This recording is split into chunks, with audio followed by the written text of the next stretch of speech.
Pour comprendre l'emploi du partitif en finnois, il faut se familiariser avec le concept de ainessanat, les noms indénombrables, car ils se trouvent souvent au partitif.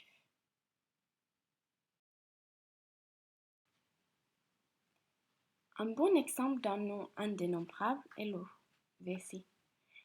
C'est quelque chose qu'on ne peut pas compter. Un eau, deux eaux, non, ça ne marche pas. Pourtant, on peut écrire sa quantité avec les mots comme paljon, beaucoup, et vähän, un peu. En plus, vesi est quelque chose sans forme définie. On ne peut pas décrire sa forme. Les adjectifs tels que rond ou long n'appartiennent pas au vocabulaire quand on veut décrire l'eau.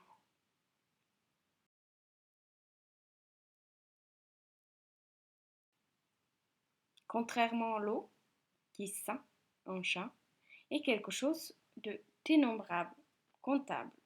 Yksi kissa, kaksi kissaa, kolme kissaa. On peut également lui donner une forme et le dessiner assez facilement. Deux oreilles dressées, quatre pattes, une queue longue.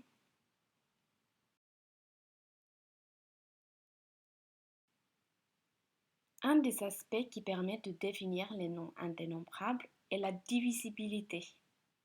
Vesi, dont le partitif est vetta, on peut diviser par exemple en trois vers, et c'est toujours de l'eau. Vetta, vetta, vetta.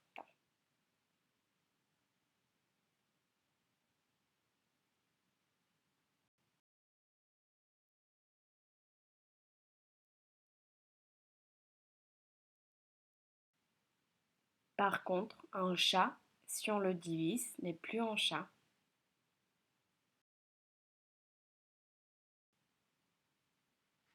Souvent, les mots des aliments, ce qu'on mange, ce qu'on boit, sont des ainessanat.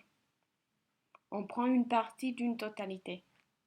Emploi du cas partitif est donc logique. Sokeria, du sucre.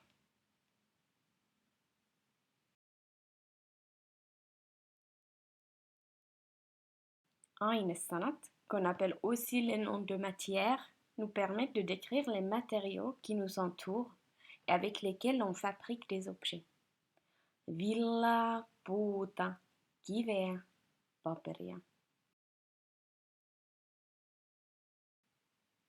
En plus des matériaux, aussi les concepts abstraits tels que energia, énergie et rakkaus, l'amour, sont des noms indénombrables.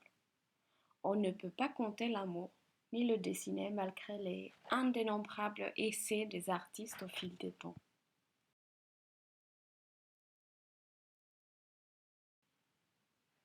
En guise de conclusion, ainessanat, les noms indénombrables sont non comptables et difficiles à dessiner car ils n'ont pas de forme définie.